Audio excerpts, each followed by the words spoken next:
I think most Christians are so goddamn misguided.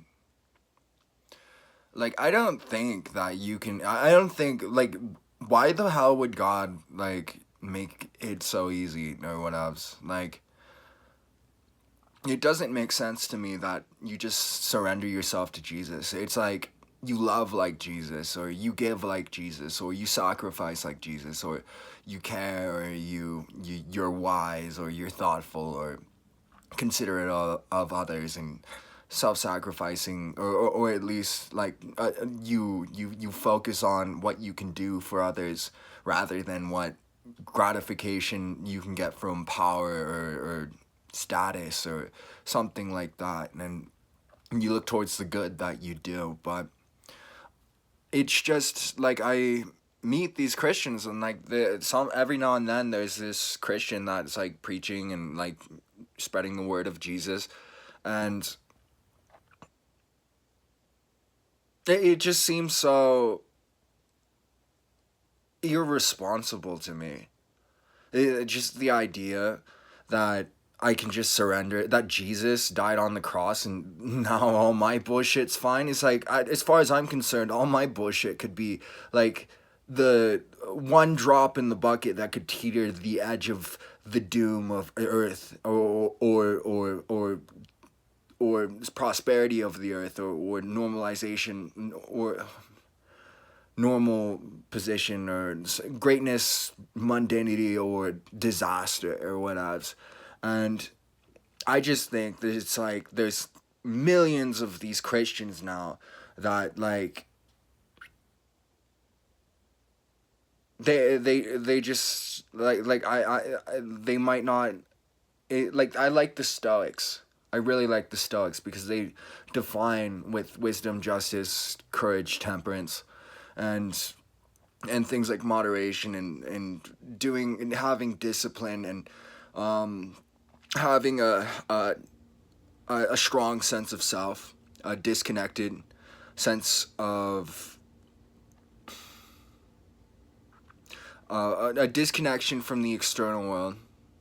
So the center of your happiness is largely dependent on yourself, but that is dependent on the quality of the goodness of yourself and how you act, and that's what determines your value or your worth, or what else, and not relying too much on external things. And in Buddhism, there's a enlightenment. The path to enlightenment is to and you can think of this as removing yourself as a moral agent of the world, or understanding the grand scope of the universe, and the not the and existence, and being, and suffering, and tragedy, and all that. When you're sitting down as a Buddha or something in this enlightened state, like you have this, yeah, there's wisdom to it. There's encouragement of compassion, of good acts to help people, things like that. But really, a lot of it is relinquishing yourself, and sort of going into the divine world, or the super world, or something like that. And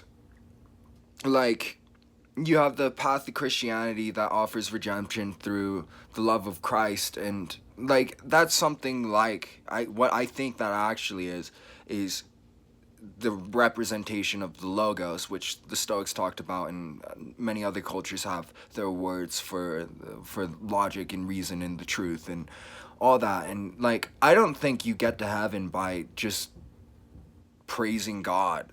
I think you praise God not by thinking. You can think, you can appreciate, you can understand, you can be grateful for the grandiosity of the universe, and accept that, and that can make you better, and that can put you in a better place, and that can make your life better. But you have to work, you have to change, you can't just praise Jesus after you just sinned a whole bunch of bullshit and like, oh, I've praised Jesus, but like, did I actually change the behavior that was the thoughts, the thing?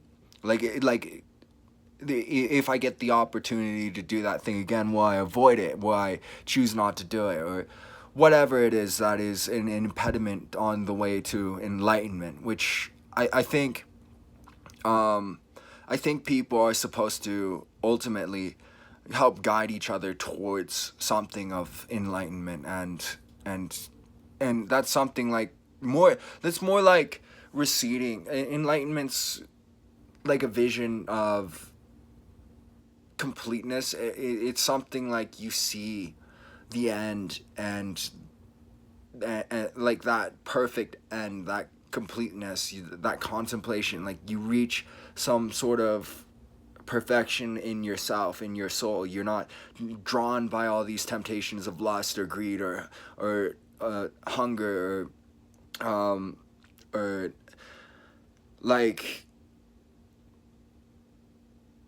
or ignorance or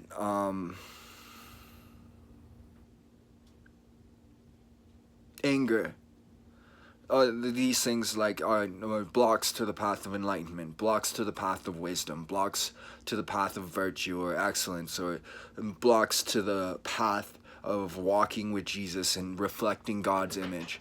And yeah, like whatever it is, whatever all these things mean, like you have to work. Like you start out, and like some people are born like they have some aptitude, like the Buddha. I'm reading the book about him, and he was a relatively excellent person. Like when he was young, he had a natural inclination, or maybe he heard of people, probably was in the culture, but he had a inclination to meditate and contemplate. And I think it's through meditation and contemplation and prayer and consideration of higher things and trying to connect your in like align something of your internal thought with something higher and above you that is grander and important and correct and right and righteous and good. And yeah, so like I would recommend for you not to just expect a save so easily, and and have some sort of respect for the consequences of your actions, and that things are complicated and things are hard, and like you don't just get this out. Like I think it's foolish to think that you're just suddenly resolved because you praise the right thing. And it's like it's something like you pray your body, like you and truly embody it, like you act it out and you think it, and there's something to it.